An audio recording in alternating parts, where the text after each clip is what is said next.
అనుకున్నదొకటి. ఈ కథను రాసిన వారు మాచిరాజు కామేశ్వరరావు. ఇక కథలోకి వెళ్దాం. అనంతయ్య చాలాసేపు తలుపు బాదాక అతడి భార్య అరుంధతి ఆవలిస్తూ వచ్చి తలుపు తెరిచి అరుగుమీది నుంచి ఆకాశం కేసి తొంగి చూస్తూ ఇంత అర్ధరాత్రి వచ్చావేంటి అని అన్నది. ఆ ఉదయమే అనంతయ్య పనిమీద పొరుగురు వెళ్తూ మర్నాటికిగాని రానని భార్యకు చెప్పాడు. పని త్వరగా తెమిలిపోయింది. సాయంత్రమే బాడుగ బండిలో బయలుదేరాను. సగం దారిలో బండి బురదలో దిగబడిపోయింది. అక్కడి నుంచి నడిచి వచ్చేసరికి ఈ వేళయింది అంటూ అనంతయ్య విసుగ్గా లోపలికి వచ్చాడు. అతను కాళ్ళు కడుక్కుంటూ ఉంటుంటే అరుంధతి, సాయంత్రం కనకయ్య పెళ్ళాం పెద్ద రచ్చ చేసింది. మన పిల్లి వాళ్ళింట్లో పాలు తాగిందట. నువ్వొచ్చాక కనకయ్యను పంపించి నీ బుర్ర బద్దలు కొట్టిస్తుందట అని అన్నది. అనంతయ్య ఇంటి వెనక వైపు కనకయ్య కుటుంబం ఉంటుంది. ఈ కుటుంబాల మధ్య పచ్చగడ్డి వేస్తే బగ్గుమంటుంది. కనకయ్య కోతలకేం కాని ముందు నాకు వడ్డన చెయ్యి అన్నాడు అనంతయ్య. అరుంధతి నాలుక కరుచుకుంది. వండిన వంట ఆమె మెతుకు మిగలకుండా తినేసింది. సమయానికి ఇంట్లో కూరలు కూడా ఏమీ లేవు. ఆమె ఈ సంగతి భర్తకు చెప్పి, నువ్వు రాత్రికి తిరిగి వస్తావని అనుకోలేదు. ఇప్పుడేం చేయటం అని అన్నది. ఆ మాటలు విని అనంతయ్య అగ్గిమీద గుగ్గిలమైపోయాడు. అలా దూరం నడిచి రావటంతో అతడికి ఆకలి కరకరమంటుంది. సోలెడు బియ్యం చప్పున వార్చి తగలేస్తావా? ఏ ఊరగాయతోనైనా తినేస్తాను అన్నాడు అనంతయ్య చిరాకు పడుతూ. అరుంధతి తటపటాయిస్తూనే చిన్న జాడీలోకి తీసిన ఊరగాయ అయిపోయింది. పెద్ద ఊరగాయ జాడి అటక మీద ఉంది. దించాలంటే ఈ చీకట్లో తేళ్ళు జెర్రులు. పెరట్లో తోటకూర ఉంది. కోసుకురా, ఈ లోపల నేను అన్నం వండుతాను అని అన్నది. విధిలేక అనంతయ్య విసుక్కుంటూ పెరట్లోకి వచ్చాడు. అక్కడ అంతా చీకటిమయం. అతను అలవాటుగా తోటకూర మడి దగ్గరకు వెళ్ళాడు. మడిలో అతని కాలి కింద ఏదో మెత్తగా తగిలింది. అనంతయ్య ఉలిక్కిపడి పరీక్షగా చూస్తే అది పిల్లి పిల్ల. 4 రోజుల క్రితమే అనంతయ్య వాళ్ళ పిల్లి 4 కూనల్ని పెట్టింది. అందులో తెల్లపిల్ల అతడి కాలి కింద పడిందన్నమాట. అనంతయ్య దాన్ని కదిపి చూసి చచ్చిపోయినట్టుగా తెలుసుకున్నాడు. అతడికి ప్రాణం కడబట్టినంత పనయింది. పిల్లిని చంపిన పాపం పట్టి పీడిస్తుంది. పాప పరిహారం కోసం చెయ్యవలసిన తంతుతో ఇల్లు గుల్లైపోతుంది.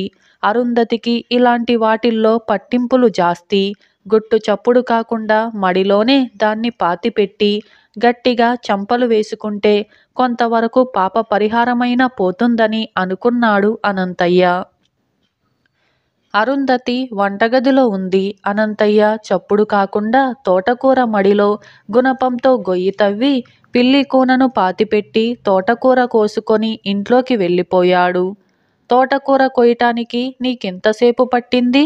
నేను మాత్రం వంట చిటికలో చేసేయాలి అని భర్తను సాధిస్తూ తోటకూర పులుసు కాచింది అరుంధతి.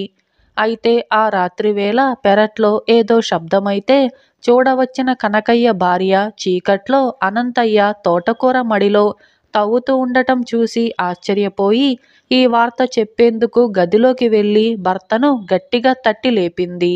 అర్ధరాత్రి ఏం కొంప మునిగిందని నిద్రలేపావు అంటూ కనకయ్య కళ్ళు తెరిచి ఒళ్ళు విరుచుకోసాగాడు.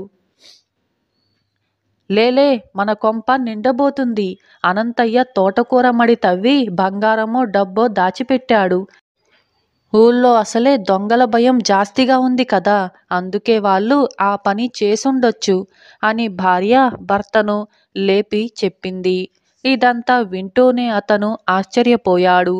వాళ్ళు పడుకోగానే నువ్వు గుట్టు చప్పుడు కాకుండా గోడ దూకిపోయి ఆ డబ్బుని పట్టుకురా. ఈ విధంగా అయినా వాళ్లకు మంచి శాస్తి చెయ్యాలి అన్నది కనకయ్య భార్య. డబ్బు మాట వింటూనే కనకయ్యకు పూర్తిగా నిద్రమత్తు వదిలిపోయింది. అనంతయ్య దాచింది తవ్వి తెచ్చుకోవటానికి అతను చిన్న పెట్టె తీసుకొని బయలుదేరాడు. గోడ దూకి అనంతయ్య తోటకూర మడిలో తవ్విన గుర్తు త్వరలోనే తెలుసుకున్నాడు.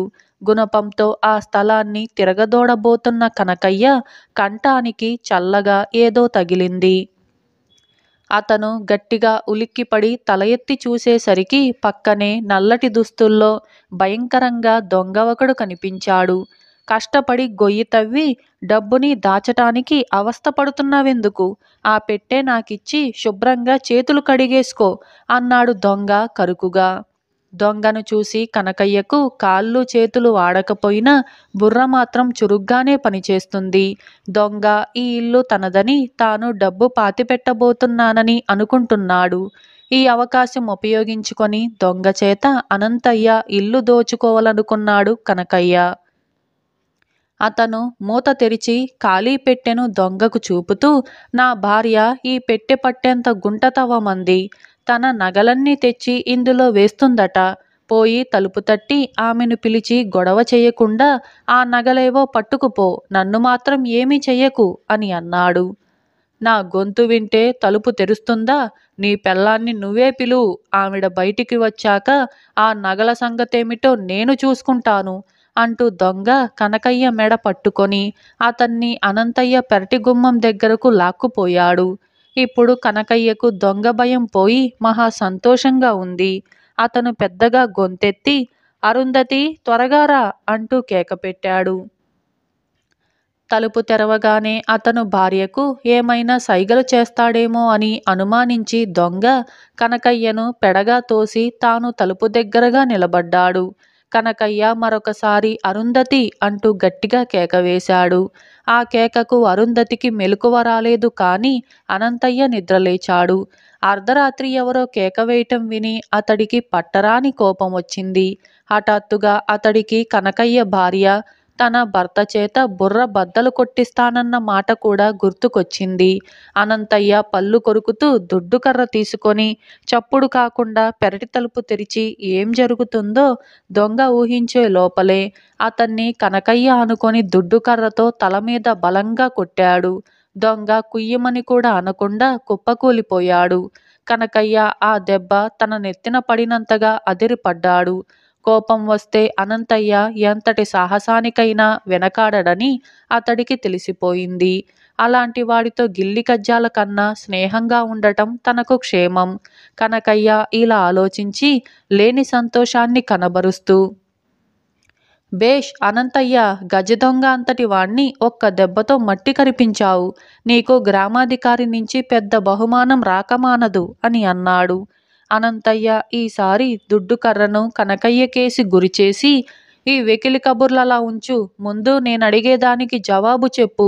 నువ్వనే ఈ గజదొంగ వెంట నా పెరట్లోకి ఎందుకొచ్చావు అని అడిగాడు.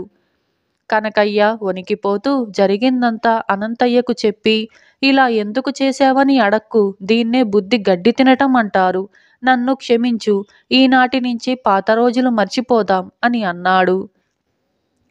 అలా కనకయ్య అన్నట్టుగానే పెద్ద గజదొంగను పట్టినందుకు అనంతయ్యకు గ్రామాధికారి నుంచి 100 వరహాల బహుమానం లభించింది. ఈ జరిగిందంతా భర్త చెప్పగా విన్న అరుంధతి నవ్వి, ఆ పిల్లి పిల్ల ఏదో జబ్బుతో సాయంత్రమే చచ్చిపోయింది.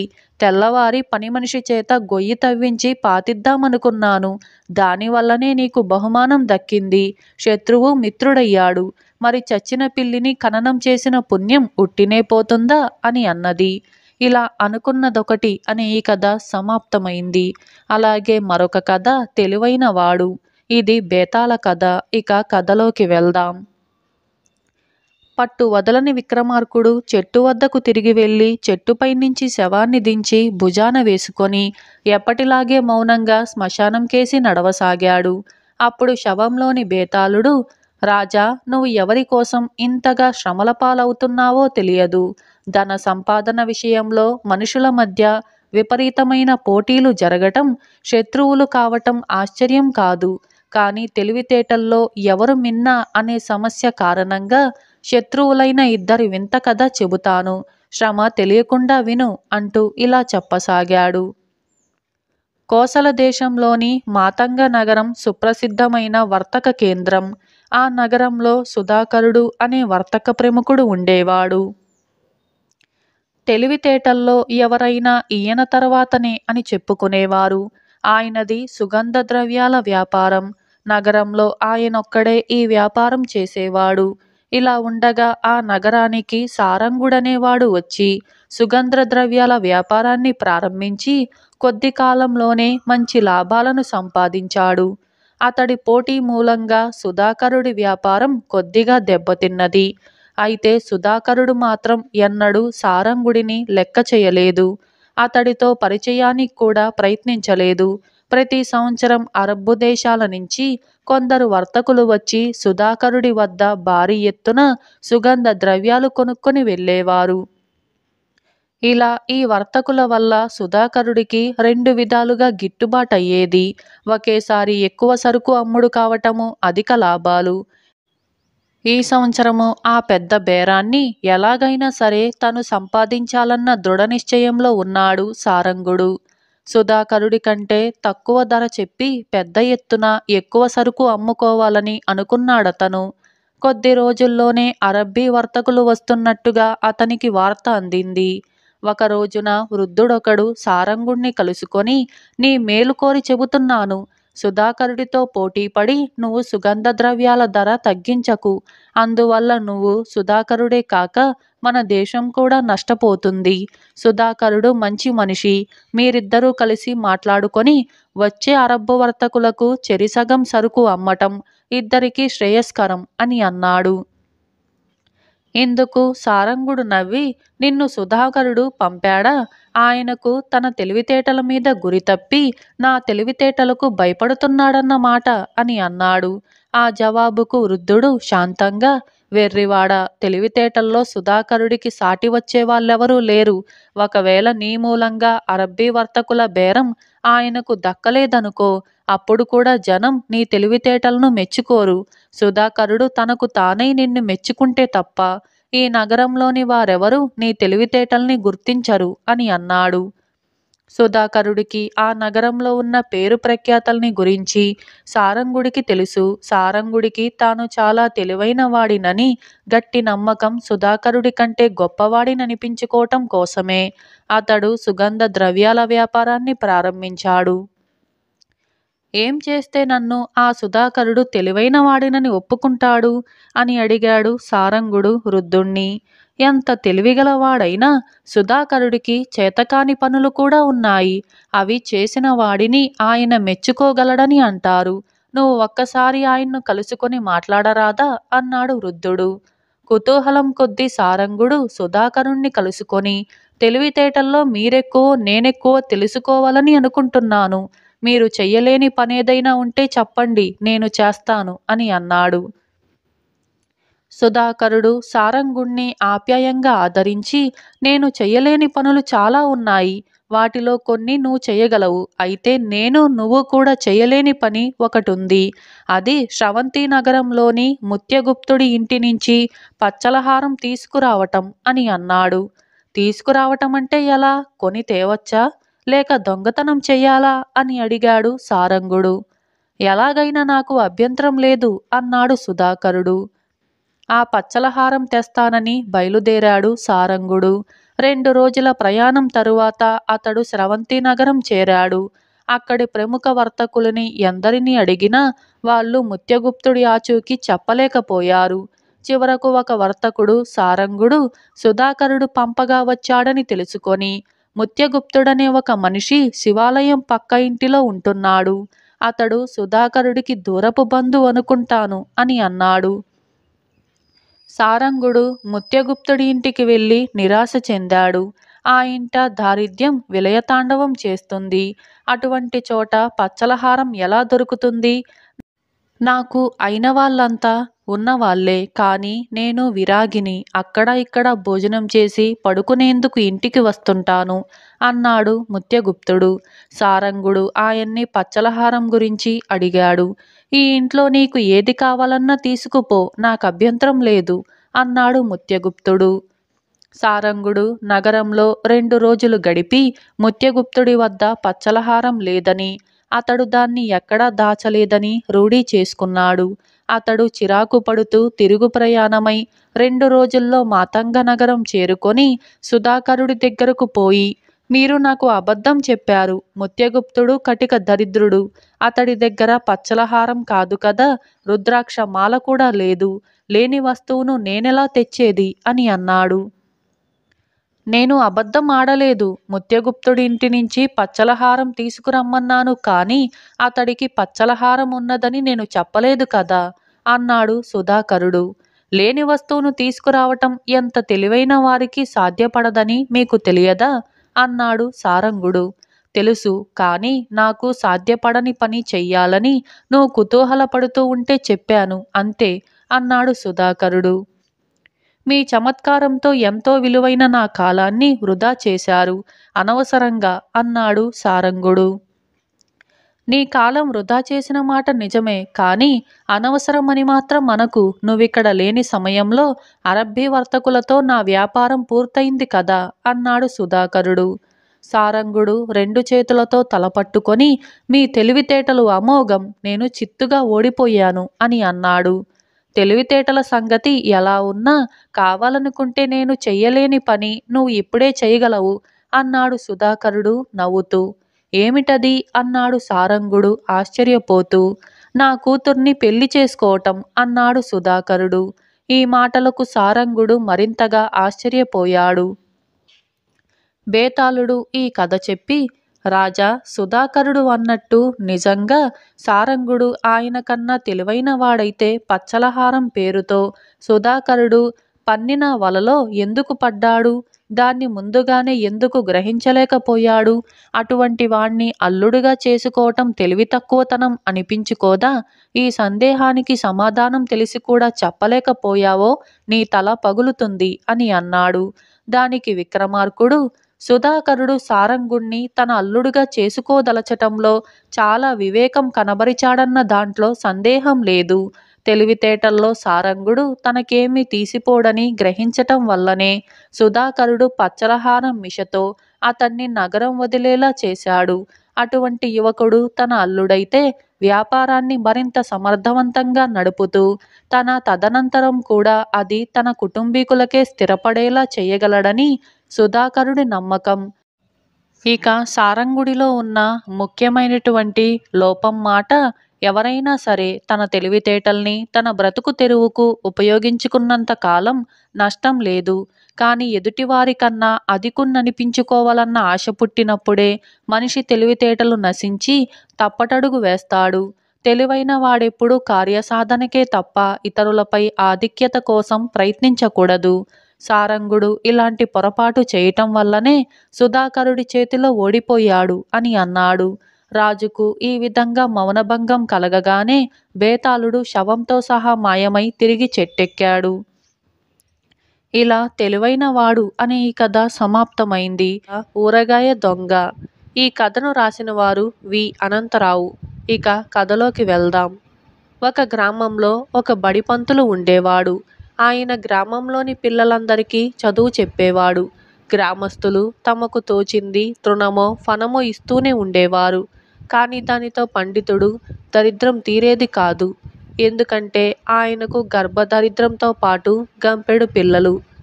ఆ ఊరి కరణం గారు కాస్త కలిగినవాడు. బడిపంతులకు ఎన్నో విధాల సహాయం చేయగలిగిన వాడే. కానీ కొంచెం కాపీనం మనిషి కావటం చేత నోటి మాటలతో మాత్రమే సానుభూతి చూపేవాడు. కరణం గారి తల్లి 80 ఏళ్ల తొత్తు. ఆవిడ కాపీనం వర్ణనాతీతం. ఒక ఏడు కరణం గారింట 2 జాడీల నిండా ఆవకాయ పెట్టుకున్నారు. బడిపంతులు చిన్న గిన్నెడు ఊరగాయ అయినా పెట్టలేకపోయాడు. ఒక జాడీడు ఆవకాయ అయినా ఉంటే ఇంటిల్లపాదికి కొంతకాలం పాటు అన్నానికి ఆదరువు దొరుకుతుంది. అందుచేత పంతులు కరణం గారి ఊరగాయ కాజేయాలని నిశ్చయించాడు. ఒకరోజు దీపాలు పెట్టిన వేళ కరణం గారింటికి వెళ్ళి అది ఇది మాట్లాడి అందరూ పనుల మీద ఉన్న సమయంలో వెళ్ళి వస్తానని కేకపెట్టి వంట ఇంట్లోకి వెళ్ళి ఊరగాయ జాడి ఎత్తుకొని దొడ్డితోవన చీకట్లో పడి తన ఇంటికి వచ్చేశాడు. మర్నాడు పొద్దుటిదాకా కరణం గారింటి వాళ్ళు ఊరగాయ దొంగతనం మాట తెలుసుకోలేదు. ఎవరెత్తుకుపోయి ఉంటారా అని కరణం గారు అనుకుంటుంటే ఆయన భార్య, ఇంకెవరు, ఆ దరిద్రుడు పంతులై ఉంటాడు. నిన్న చీకటి పడేవేళ వచ్చాడు. ఆ తరువాత మన ఇంటికి ఎవరూ రాలేదు అని అన్నది. చిచ్చి, పాపం, పంతులు దొంగతనం చెయ్యడు అన్నాడు కరణం గారు. ఎందుకు చేయడు? దరిద్రం ఏమైనా చేయిస్తుంది. నువ్వు వెంటనే గ్రామాధికారితో చెప్పి పంతులు ఇల్లు సౌదా చేయించు. పోయిన జాడి దొరక్కపోతే అప్పుడడుగు అన్నది కరణం తల్లి. కరణం అలాంటి పని సమ్మతించలేదు. ఒకవేళ పంతులు ఇంట జాడీ దొరికినా తనకు ఊళ్ళో మర్యాద పోతుంది. కరణం గారే నన్ను ఊరగాయ పెట్టుకు పొమ్మని అన్నారు అని పంతులు అన్న పక్షంలో అందరూ నమ్ముతారు.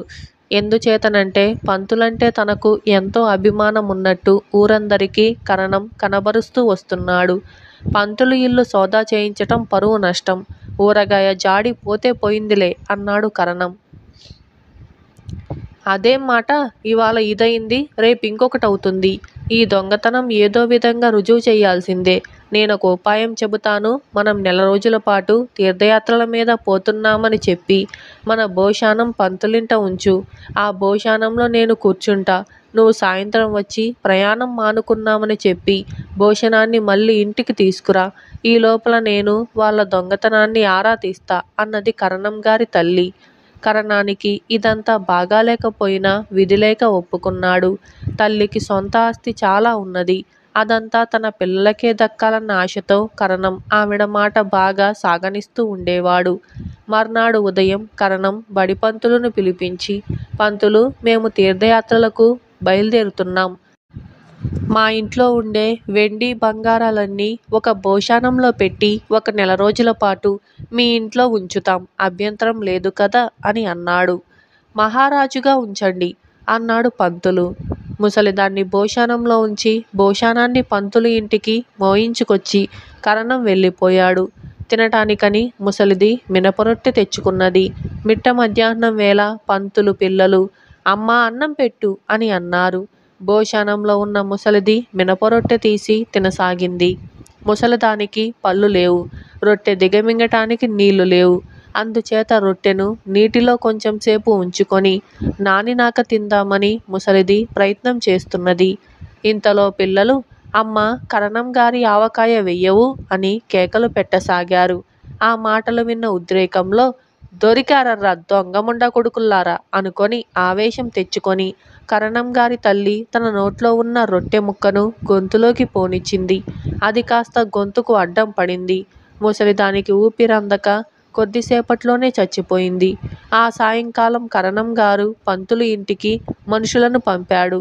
వాళ్ళు వచ్చి పంతులుతో, కరణం గారు ప్రయాణం మానుకున్నారట, భోషానం తెమ్మన్నారు అని అన్నారు. పంతులు పట్టుకుపొమ్మని అన్నాడు. ఇంటికి చేరిన భోషానం తలుపు తీసి చూస్తే ముసలిది చచ్చి కొయ్యబారిపోయి కనిపించింది.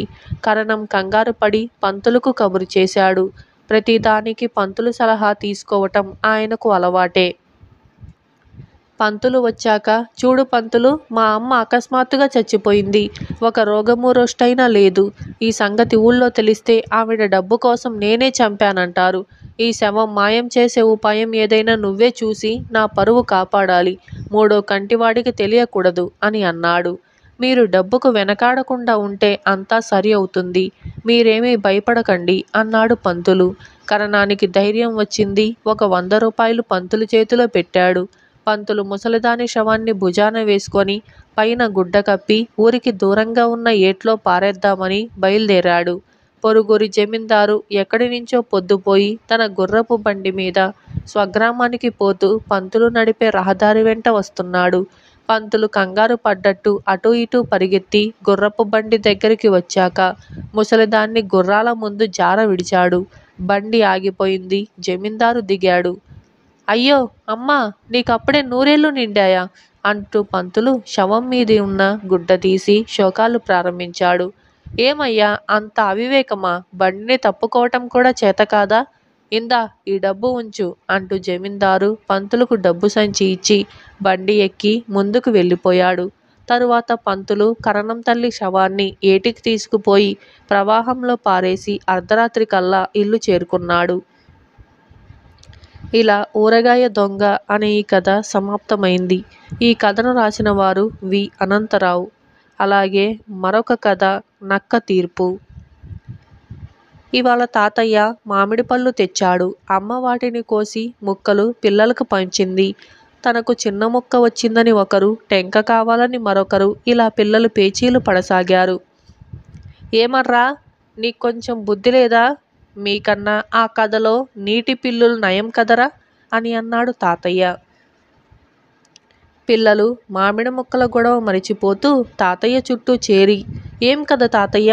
నీటి పిల్లులు మాకన్నా ఎందుకు నయం? తాతయ్య చెప్పు అని ప్రశ్నలు వేశారు. అవతలి వాళ్లకు ఎక్కువైపోయిందని మీరు దిగులు పడ్డారు. అవతలి వాళ్లకు తక్కువ పోయిందని దిగులు పడ్డారు.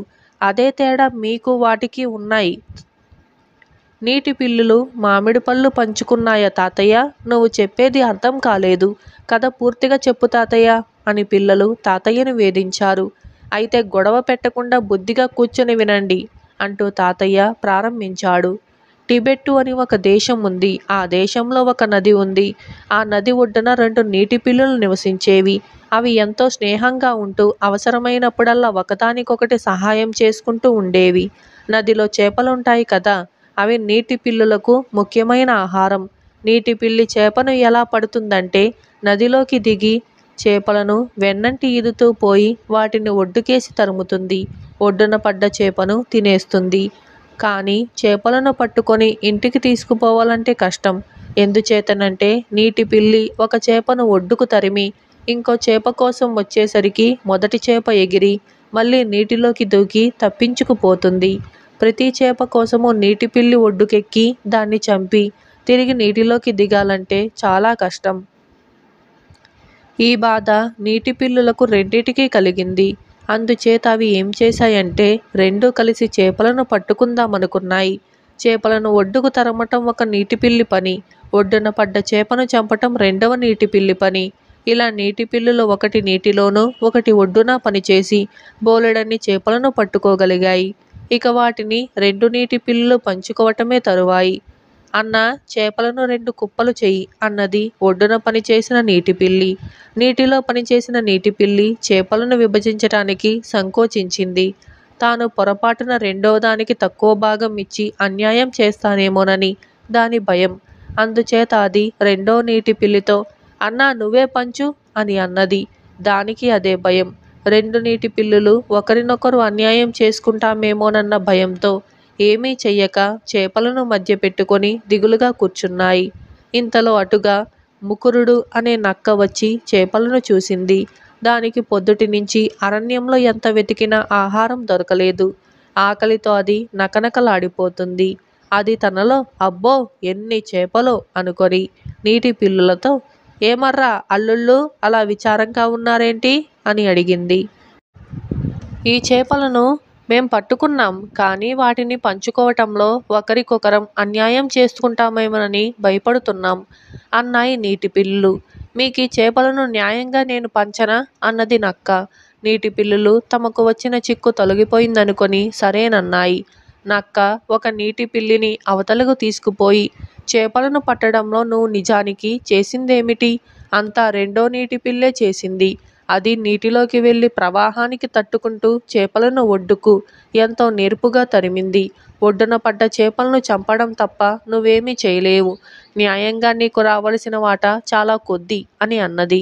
తరువాత నక్క రెండో నీటి పిల్లిని ఎడంగా తీసుకుపోయి కష్టమంతా రెండో నీటి పిల్లి పడింది. ఒడ్డున రాళ్ళు రప్పలు, దుబ్బులు గుంటలు, మిట్టలను నువ్వు సునాయాసంగా చేపలను ఒడ్డుకు తరిమితే అవి మళ్ళీ నీటిలోకి దూకే లోపల పరిగెత్తుతూ వచ్చి వాటిని చంపి చేపలన్నింటినీ దక్కించింది అని అన్నది. ఈ మాటలు విని రెండో నీటి పిల్లి కూడా అనుమానంతో కుంగిపోయింది. తరువాత నక్క చేపలన్నింటికి తలలు, తోకలు కత్తిరించి నీటిలో పనిచేసిన నీటి పిల్లికి తలలు, ఒడ్డున పనిచేసిన నీటి పిల్లికి తోకలు ఇచ్చి మధ్యవర్తిత్వం చేసినందుకు తన ఫీజు కింద చేపల మధ్య భాగాలను పుచ్చుకొని ఇంటికి చక్కా పోయింది. ఇలా ఈ కథ సమాప్తమైంది.